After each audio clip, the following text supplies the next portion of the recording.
एक बार की बात है। तथागत गौतम बुद्ध से उनके एक शिष्य ने पूछा कि कर्म क्या है।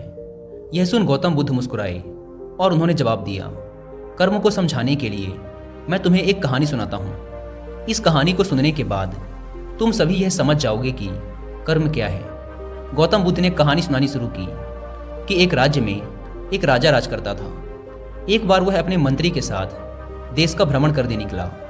भ्रमण करते करते राजा और मंत्री एक बाजार में पहुंच गए। उस बाजार में राजा का ध्यान एक दुकानदार के ऊपर गया।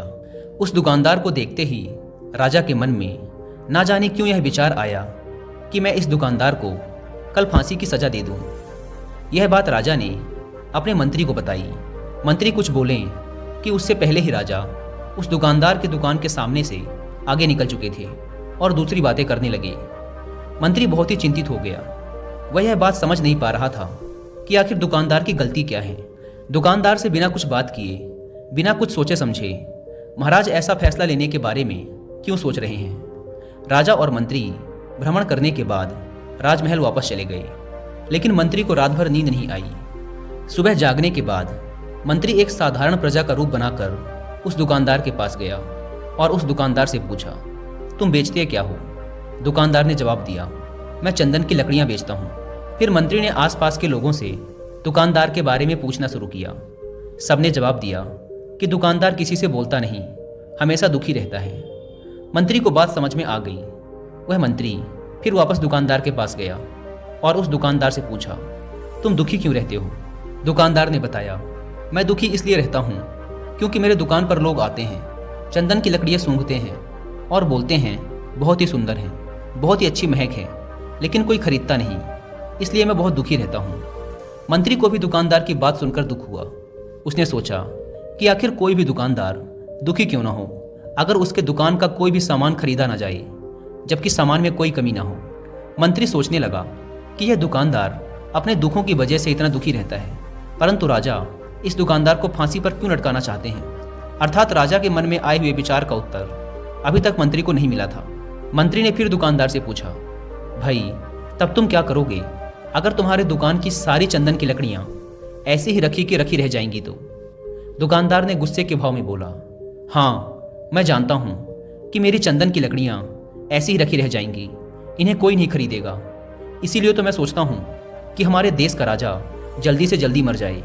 अगर वह जल्दी से मर जाता है तो मैं उस राज दरबार में उस राजा के दाह संस्कार के लिए अपनी चंदन की लकड़ी दे देता, जिससे मुझे कुछ पैसे भी मिल जाते और इस बाजार के अलावा बाकी के लोगों को भी मेरी चंदन की लकड़ियों के बारे में पता चलता। तब फिर शायद कुछ न कुछ लोग मेरी दुकान से चंदन की लकड़ियां खरीदने जरूर आते। मंत्री दुकानदार की बात को सुनकर सब कुछ समझ गया, लेकिन मंत्री बहुत चतुर और समझदार भी था। उसके मन में एक विचार आया। मंत्री ने दुकानदार से चंदन की कुछ लकड़ियां खरीद ली। इस खरीदारी से दुकानदार को कुछ पैसे भी मिल गए और वह थोड़ा खुश भी हो गया। मंत्री चंदन की लकड़ियों को लेकर वापस राज दरबार चला गया। राज दरबार पहुंचकर मंत्री ने उन चंदन की लकड़ियों को राजा के समक्ष रख दिया और बोला कि हे राजन, ये चंदन की लकड़ियां उसी दुकानदार ने आपको भेंट की हैं जिस दुकानदार को आप कल फांसी देने के बारे में सोच रहे थे। राजा ने उन चंदन की लकड़ियों को सूंघा और उन्हें उन चंदन की लकड़ियों की सुगंध बहुत पसंद आई। उन्होंने कहा, यह चंदन की लकड़ियां बहुत ही ज़्यादा खुशबूदार हैं। दुकानदार के इस अनोखे भेंट से राजा बहुत खुश हुए और मंत्री को कुछ स्वर्ण मुद्राएं देकर बोले, जाओ उस दुकानदार को ये स्वर्ण मुद्राएं इनाम में देना और बोलना कि आज के बाद महल में जब कभी भी चंदन की लकड़ी की जरूरत पड़ेगी तब तुम्हारे दुकान से ही चंदन की लकड़ी ली जाएगी।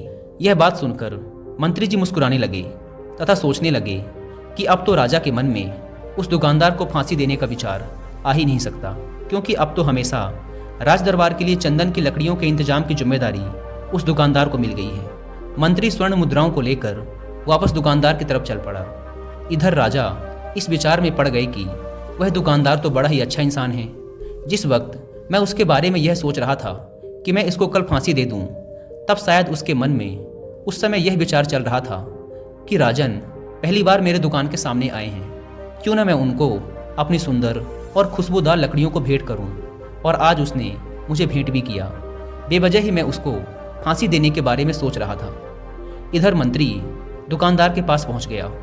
मंत्री ने राजा के द्वारा दी गई स्वर्ण मुद्राओं को दुकानदार को देते हुए कहा कि जिन चंदन की लकड़ियों को कल मैं खरीद कर ले गया था, उन चंदन की लकड़ियों को राजा ने बहुत पसंद किया और इनाम के तौर पर तुम्हारे लिए यह स्वर्ण मुद्राएं भिजवाई हैं। यह सुन दुकानदार बहुत खुश हुआ। साथ ही साथ मंत्री ने उस दुकानदार को यह भी बताया कि अब आज के बाद राज दरबार में जब कभी भी चंदन की लकड़ियों की ज़रूरत पड़ेगी तो सारी चंदन की लकड़ियाँ तुम्हारी दुकान से ली जाएंगी। दुकानदार मंत्री की बात सुनकर बहुत ही खुश हो गया। मंत्री ने दुकानदार से पूछा, क्यों भाई, तुम तो राजा के बारे में इतना बुरा भला सोचते थे, लेकिन देखो राजा तुम्हारी कितनी चिंता करते हैं, राजा कितने अच्छे हैं, राजा अपनी प्रजा के बारे में कभी भी गलत नहीं सोचते। दुकानदार मंत्री की बात से सहमत हो गया और बहुत दुखी होकर राजा के प्रति अपने बुरे विचार पर पश्चाताप करने लगा। दुकानदार मंत्री से बोला, मैं कितना गलत सोचता था राजा के बारे में, राजा तो बड़े ही अच्छे हैं, बड़े ही भले राजा हैं, भगवान करे कि राजा की बहुत ही लंबी आयु हो। यह बात सुनकर मंत्री भी बहुत खुश हुआ। फिर मंत्री वहाँ से वापस राज दरबार को चला गया और यहीं पर तथागत गौतम बुद्ध ने इस कहानी को समाप्त करते हुए अपने शिष्यों से पूछा कि अब आप ही लोग बताओ कि कर्म क्या है। किसी शिष्य ने कहा, कर्म बोले हुए शब्द हैं। किसी शिष्य ने कहा, कर्म वाणी है। तो किसी ने कहा, कर्म सोच है। तो किसी ने कहा, कर्म भावना है, वगैरह वगैरह। अपने सारे शिष्यों के जवाब सुनने के बाद महात्मा गौतम बुद्ध ने कहा कि इंसान के विचार ही उसके कर्म हैं।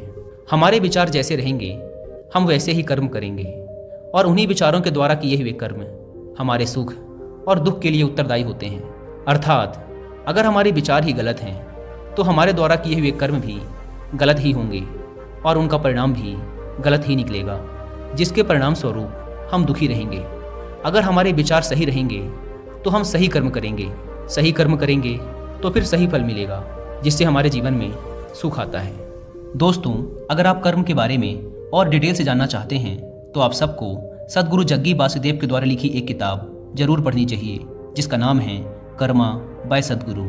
इस किताब में सद्गुरु ने कर्म और उसका हमारे जीवन पर पड़ने वाले प्रभावों के बारे में तो विस्तार से समझाया ही है, साथ ही उन्होंने कर्म के बारे में सालों से चले आ रहे कुछ गलत भ्रमों को भी तोड़ा है।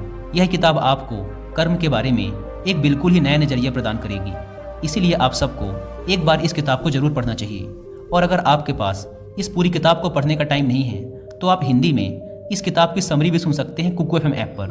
कुकू एफएम के बारे में तो आप सब जानते हैं कि यह इंडिया का one of the best audio book platform है, जहां पर आप मात्र एक बुक से भी कम की कीमत पे करके पूरे एक साल तक हजारों बुक्स को ऑडियो फॉर्मेट में सुन सकते हैं, वो भी अपनी मनपसंद लैंग्वेज में।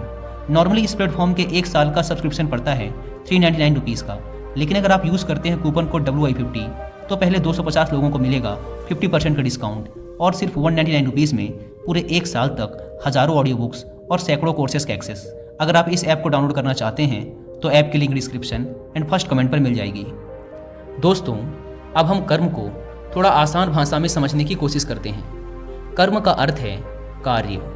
इस दुनिया में, इस ब्रह्मांड में जो कुछ भी काम हो रहा है वो सब एक कर्म है।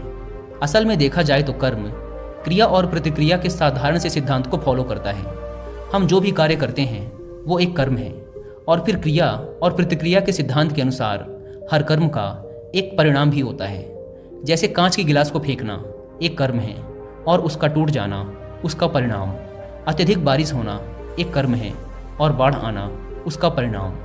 असल में परिणाम हमारे हित में होगा या अहित में, ये पूरी तरीके से हमारे द्वारा किए गए कार्य पर निर्भर करता है। ज़्यादातर लोग ये सोचते हैं कि ऊपर आसमान में कोई बैठा है जो निर्णय लेता है कि किसके जीवन में सुख देना है और किसके जीवन में दुख, जबकि असल में हमारे कर्म और फिर उनके द्वारा मिलने वाले परिणाम ही हमारे सुख और दुख को निर्धारित करते हैं। इसीलिए हमारी भारतीय परंपरा में ये कहा जाता है कि आप अपने भाग्य के निर्माता स्वयं हैं।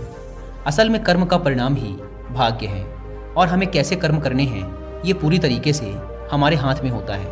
तो जब कोई अच्छा कर्म करता चला जाता है तो उसका भाग्य भी अच्छा होता चला जाता है। जैसे अगर दो बच्चे हैं और उसमें से एक बच्चा बचपन से ही नई चीज़ों को सीखने और जानने का प्रयास करता रहता है, वो हमेशा ही जो भी करता है उसमें अपना सर्वश्रेष्ठ देने की कोशिश करता है, और जो दूसरा बच्चा है वो ना तो किसी नई चीज़ के बारे में सीखने और जानने का प्रयास करता है और ना ही किसी काम को पूरे मन से करता है। तो समय बीतने के साथ वो पहला वाला बच्चा अपने जीवन में काफ़ी सफल इंसान बन जाता है, जबकि दूसरा बच्चा सालों बाद भी अपने जीवन में संघर्ष कर रहा होता है। अब यहाँ पहले बच्चे को देखकर दूसरा बच्चा बड़े ही आसानी से कह देगा कि उसकी तो किस्मत अच्छी थी, लेकिन नहीं, असल में उसके कर्म अच्छे थे, जिसके परिणाम स्वरूप उसकी किस्मत भी अच्छी होती चली गई।